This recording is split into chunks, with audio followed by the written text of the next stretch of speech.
Hello, Gogo. Toboza and Indy. I'm doing pretty good. How are you? I'm well. I'm excited to talk about South Africa with you as the site of our Strange Fruit immersion, where we'll be bringing folks from the diaspora to explore beginning to dissolve the illusion of separation created by the Middle Passage. And South Africa feels like a really auspicious place to do that. And especially with the majority of the people coming from the US, there's something very interesting for me in that. And I'd love to hear your insight. Every time when I have to speak to South Africa, there's always just a reality of having to name, firstly, that we're 29 years into our democracy and coming in from a place where we had colonialism and then a system that was innovated to further the separation of apartheid. When we speak around South Africa, it's a multicultural, multi-ethnic, multiracial country that has so much to offer to the world in terms of we are the Rainbow Nation, as our liberation and our freedom was named. But at the same time, we're still in a process of unbecoming and becoming. And the land holds so much opportunity to come on a space to find healing and to contribute something to shaping yourself, shaping the space. Speaking around, the country from constitutional level, we have one of the most inclusive constitutions in the world, and by far in Africa. So it's a space where you can just be who you are. And at the same time, it's a space where we can come and discover community. I think that in all of my travels to other countries, what I've come to appreciate around the youngness of our democracy is that there's still such a curiosity around what can we become collectively, and how can each individual reach into themselves to find their authentic offering to the shaping of the future present that you're looking to see. This is making me think of the episode where we explored Cradle of Humankind and the dialogue around leaning into the wound and like the deep potential for healing the more grave the wound is. So I guess that polarity and that contrast where the more there is suffering, the more there is opportunity to maybe experience something whole or more expansive, and not to romanticize trauma or struggle or anything like that, but sitting in the reality of how much suffering there is. It's not a prescription and it's not a final destination. There's actually room for so much hope and so much optimism. And when you speak of what South Africa can become, there's a curiosity, and there's so many elements of an integrated self that lays on the horizon as a possibility. Definitely. I mean, when we look at the diversity, firstly, I always love to take it from the land, because the land is what holds us. South Africa has, from ocean to mountain to desert, there's such a diversity of just the natural ecosystem, the land within itself. There's such an abundance of natural resources, whether it's from precious metals such as gold, platinum, diamonds, while at the same time housing almost all of the great animal life that you find all over Africa. So that for me is already an invitation towards what is this land possible in terms of offering to us I mean, the natural landscapes that are here as I'm speaking to them. There's so many sacred sites or world heritage sites that we house within here, which not only speak to the individual history of us as a sovereign nation, but also towards just anybody who seeks to find the origins of our existence, where it is that we come from.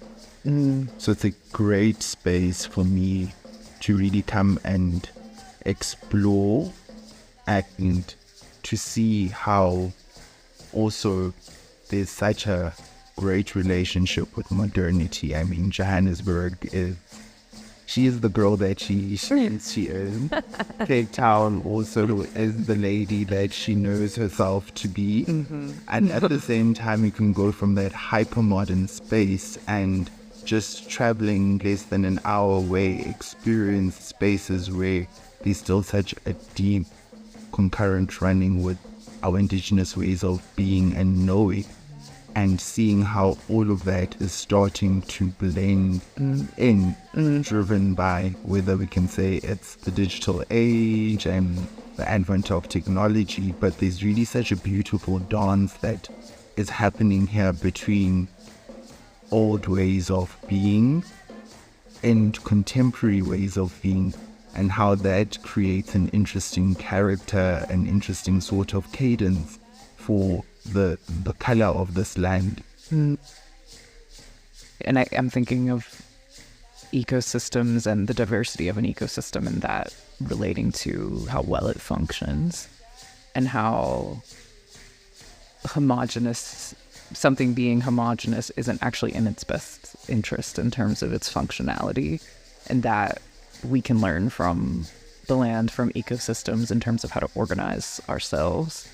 And again, that becoming that you named, I think there's space to look to indigenous ways and to look to the land to say, how do we want to design our communities?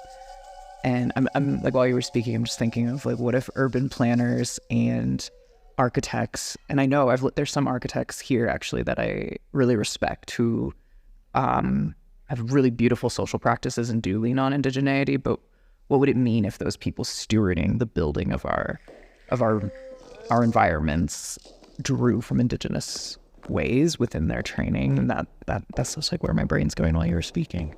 And it's interesting that you bring that up. My brother just recently finished his honors louder in regional and town planning. And there's an intentionality also in these studies where looking at indigenous planning, indigenous ways of just creating cities is something which is also focused within the educational system.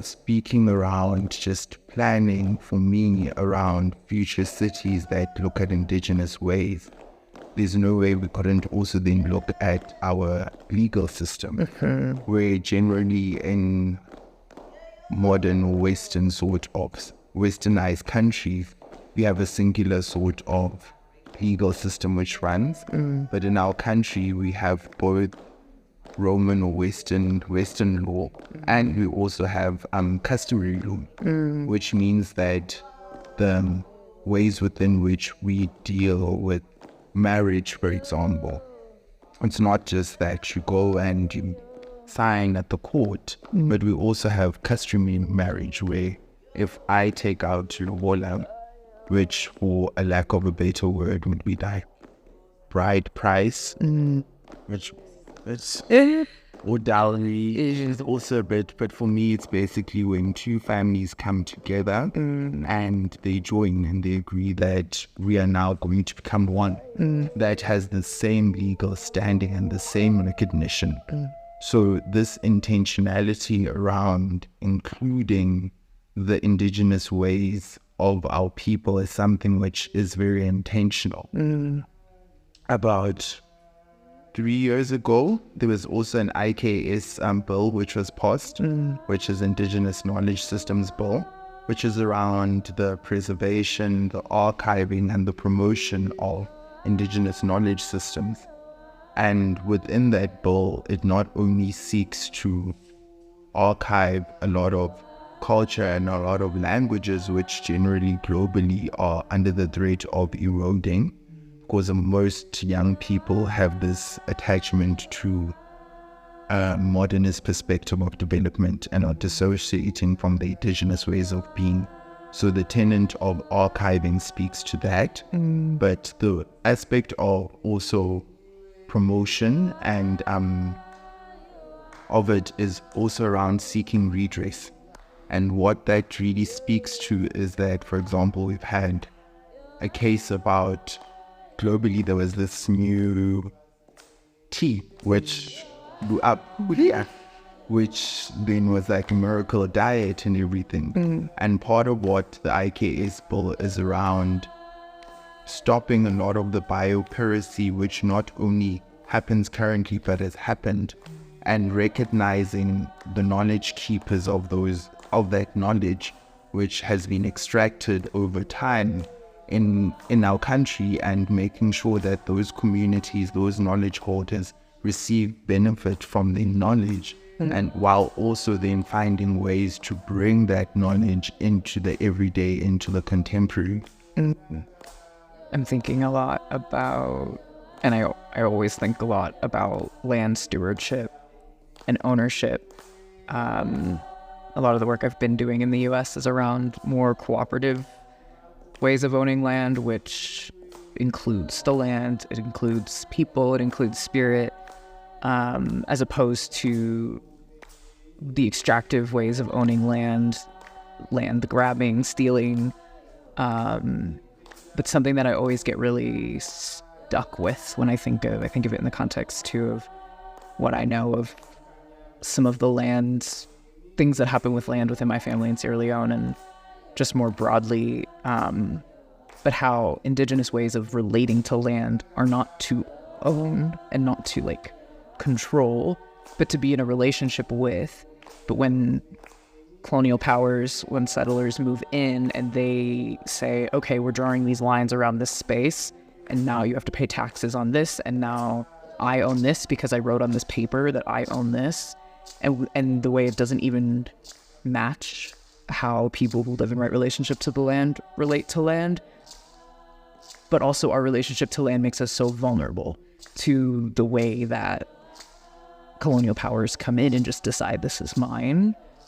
And so I always get stuck because there's not, I don't desire to recreate or to act in the mirror of those colonial forces.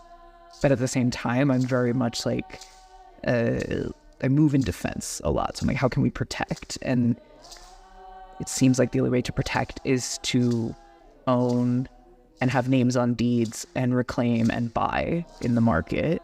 But yeah, I'd just be interested to hear your thoughts on that, because that's something that feels really grim and bleak to me, because that's not the ideal. The ideal is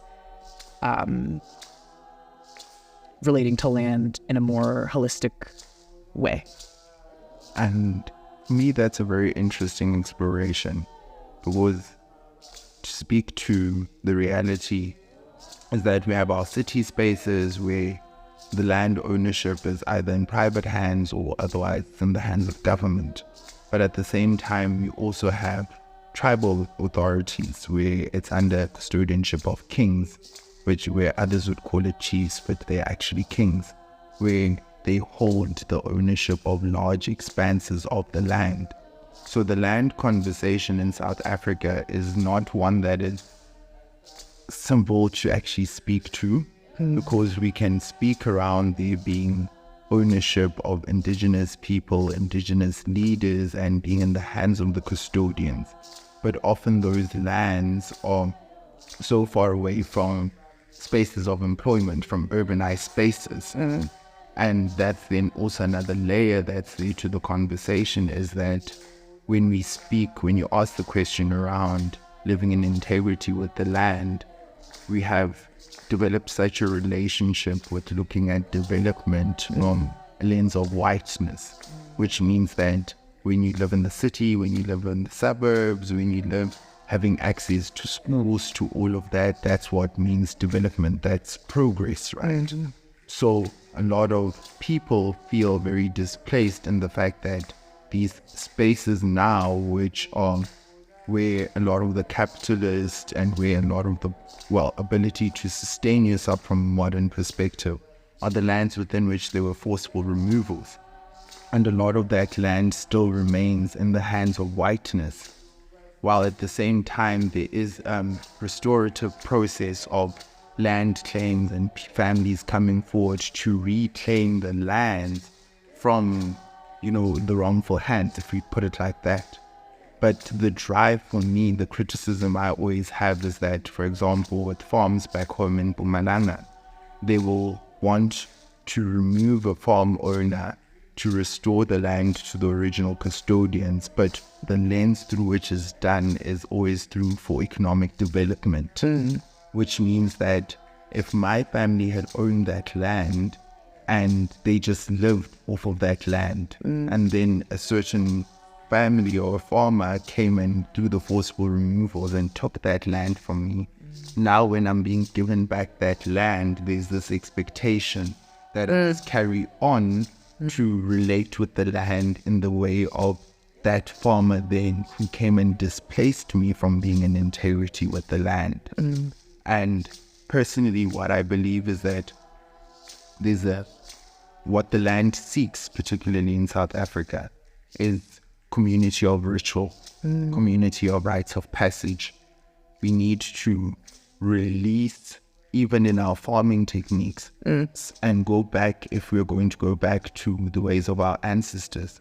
Like maize crop is not healthy for the soil. A lot of the farming techniques are not healthy for the soil. So if we are going to go back to land ownership and using it within a modern perspective, how can we lean towards our indigenous ways, which have always had, living and profiting off the land, but from a lens of sustainability in terms of practices, in terms of what we farm, when we mine, how do we mine, and all of those practices.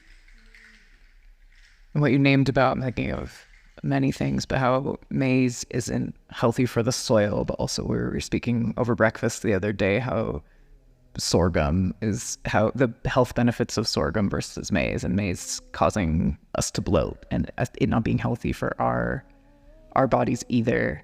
And then also the land back practices that you're speaking to, is that coming off the Land Act in South Africa? Is that where that's derived? So it's coming from the Land Act. It's coming back from a lot of what came out, because what apartheid ultimately was is I come to your land and I say, okay, Analise, you move off of this space where you may have had hectares and hectares, and then move you to a place which is inhabitable, is infertile, and is not even ancestrally rooted to you, and say this is now going to be your home. Also part of the land injustice was around also making sure that those inhabitable places didn't have sustainable businesses, or the way that they were planned was so that people then would migrate out of those spaces to become migrant laborers to support the development of cities. Yeah, it always, the audacity always blows my mind. Like, I am coming here and I am taking this from you and you're gonna go over there. Makes me think of the Gullah Geechee people in the United States who were put on land that was deemed infertile. It was very, very, it's the Sea Islands off the coast of like Georgia, South Carolina. They were basically dumped there to die, and then they end up cultivating the land, building a relationship with this land, and end up creating some of the best rice that the United States has, Carolina gold rice. And I just think about our resilience, and even when we're given the worst, or we're given what was deemed invaluable by the powers that be, we still make magic with it, honestly. Like, there's nothing else to say besides magic. And a friend was recently telling me about in Brazil as well, where Afro-Indigenous people's lands being encroached on, and then they've started to basically build out using shells, like build land into the sea. So, and then the sea is receding to allow these people to then claim land in the sea, and just like, we're casting spells and we're magical. And there's something so, and it's reminding me also again of where there's a deep wound and where there's struggle, there's like a profound opportunity for alchemy and transformation and magic and things that colonial ways of being can't even remotely, I guess, recreate. That's beautiful reflection, because ultimately ritual is at the center of indigeneity. And we understand that the soil responds to the melanin in our body.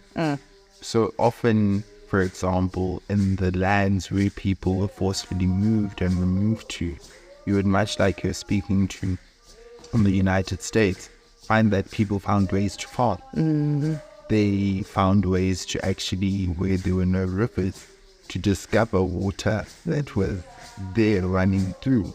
And without modern technology, were able to create their own wells, create their own springs, create even dams out of it, which is a beautiful sort of rebellion and an act of resistance.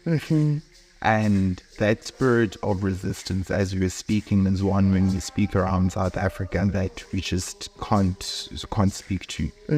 Is that there's such a strong, fierce resistance to being defined, whether it's from our struggle, the amount of struggle heroes that left their country, found allyship, not only in other neighboring countries in Africa, but globally, to the point where that resistance was able to negotiate a bloodless, peaceful transition. And I'll say bloodless within also the parameters and the limit of that time of democratization, because the violence has always been there.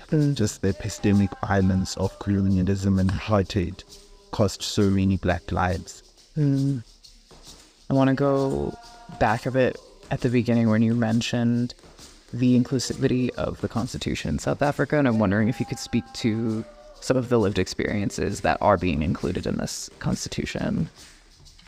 So, I was actually, remember when we went to Farmhouse, one of the venues we were going to have, I passed a comment and I was like to them, yo, you can't in your gendering have male and female, because in our country, when you go on to official document and you're signing it, they now have inclusivity where you can say male, female, or gender non-conforming. So when it comes to the inclusivity, it's in terms of redress. When it comes to the racial inequality, there's a lot of policies around black economic empowerment, which has seen a lot of people who had come from nothing really rise up. When it comes to on an education level, this also prioritizes not only the inclusion of black skin folk in mainstream spheres of professional work or in all sectors, but also looks into it also from a gender perspective. So there's a lot of work also around disenfranchising the introduction of patriarchy, which is very un-African, and prioritizing the girl child within our country. At the same time, we come from a philosophy of Ubuntu, that my humanity begins by recognizing your own. So when we see people, we don't see gender, we don't see race, we don't see sexual orientation. So our constitution really reflects that if you are trans, if you're queer, if you're a woman, if you come from any minority, even if you're a person who is disabled, there is an intentionality around taking those who are most marginalized and putting them at the center. Which is profoundly progressive. And I don't think that the United States can say the same. I think it's a fight for every group. And when I think to the US, I think of it metaphorically, but also literally as very black and white. And then the conversation and the struggle is always a binary, when it's so much more complex than that. And there are so many groups that so many people who are othered and have a very similar shared experience and a common enemy, but there's the separation and the fracturing that happens. So because obviously we're more powerful in mass, so when we're all divided, it's harder for us to actually unite. And I saw a quote today in relation to the genocide that's happening in Palestine, but it was a Malcolm X quote saying that essentially the powers that be don't want Black people to have an international lens, like, because that's, at that point, we're too powerful. And I think that's something in the U.S. that I really struggle with. The people I find myself closest to are people who do travel and have relationships outside of the country, or they're second gen, because people who are in America, they make it, one, very expensive to travel. So flights international are very expensive. Passports, like all of these things, they make it, there's this illusion that you have everything you need here. And I remember being a kid growing up, and a classmate said that. He was like, why would I leave America? I have everything I need. And then there's this view that we are like at the top of the world and nothing else matters. And that's not only white people in the United States. I think often Black Americans can have a kind of distorted view in terms of, like, my struggle is the worst in the world, which then separates you from people who actually have a very similar shared struggle. In some cases, sometimes people are experiencing worse and not reflecting on the power of the dollar and the mobility of an American passport. I really respect the consciousness of most people I speak to in South Africa, where I think there was a really intentional warping of the consciousness of people in the United States that keeps us from uniting, it keeps us from Ubuntu, this stark individualism. But I'm thinking also of, I think it's with the Steve Biko quote, where it's like the most potent weapon of the oppressor is the mind of the oppressed. It starts there. It's like in our minds and in our perspectives in terms of how we're going to be able to build the future and walk forward. But I think it can't be like, woe is me, my plight is the worst. Or like, there's just one binary struggle. I think it has to be able to hold nuance and complexity. It sounds like from what you're speaking to in terms of South Africa and the Rainbow Nation and the diversity and the inclusion of Indigenous ways, that South Africa may be doing a better job.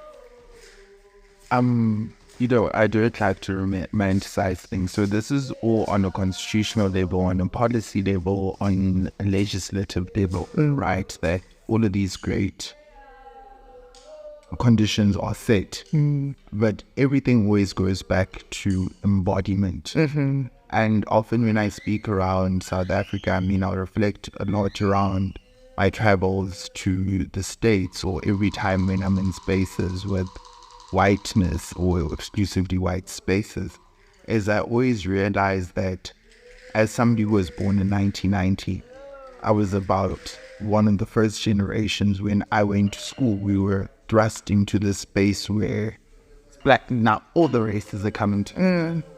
And I recall a memory, my earliest childhood memories, when I went to Wits Prep. And I, at the time, could speak Siswati, and I could also speak my father tongue, which is Sepulana. And I was just learning English. And so I walked in and I could like speak a bit of English, but a lot of the words were still coming to me. And one of the memories I had was I said to my teacher, I want singwa, which is I want bread. And all of the children like who had grown up speaking English really like came for me, like especially the white children and the other races. And when I went home to my mom and I told her, she was like to me, but why do you feel bad? Because those children can only articulate themselves in one language. This is a third language you're learning and you're 3.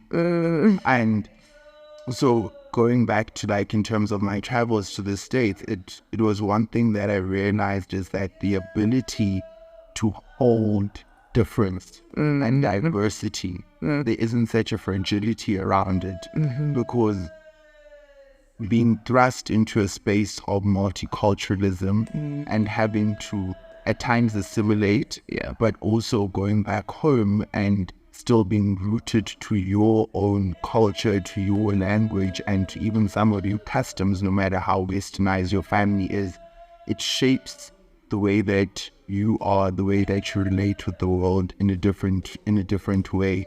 And one of the most powerful, I believe, offerings that as South Africans we can offer is that piece on diversity and inclusion, how it is to be in shared space with each other when we have differences. And I think for me, this is deepening the parallels between the United States and South Africa, because I'm thinking of Brown versus Board of Education and the way black schools were closed, black teachers were fired, and black children were thrust into white schools, which meant that parents are throwing rocks at kids getting on buses, and kids are being harassed in school for being black, and parents being so horrified that their kid is around black children, and how that it actually wasn't as progressive. There's a lot of critique on Brown versus Board of Education, because in many ways it further disenfranchised the black community, and what you named about holding difference. This is why I really love Audre Lorde when she speaks to, like, in the US we had a rhetoric of tolerating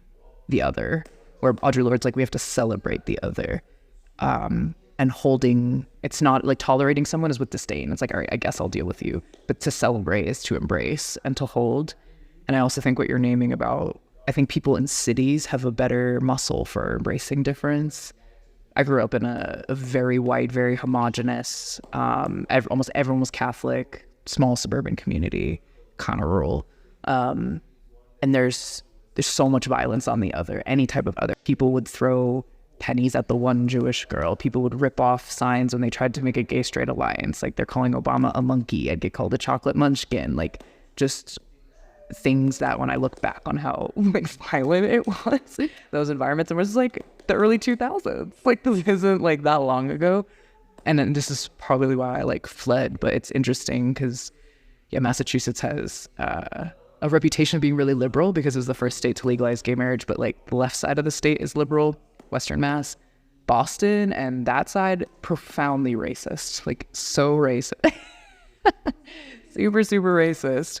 And I feel like I'm still healing the wounds of growing up in that environment, and the assimilation thing where I was like, I'm straightening my hair, waking up at 5 a.m, straightening my hair just so I could like kind of blend in. I'm overachieving so that I can blend in. And it took a while for me to, I guess, like step into myself, because myself wasn't allowed. So yeah, I'd say the cities do a better job because people are around difference, where in these like small homogenous communities there's so much violence against the other.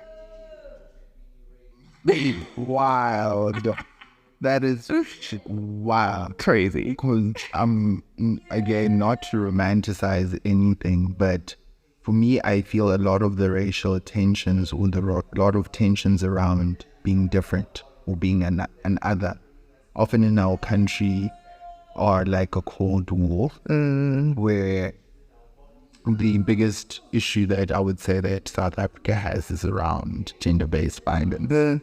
That is wild, that is disgusting, that is something which for me also speaks to often what I say is when we introduce a way of being to a people, it's not their way of being, and in this case patriarchy, to Africanity, that it always brings up this just crude and vulgar expression of being.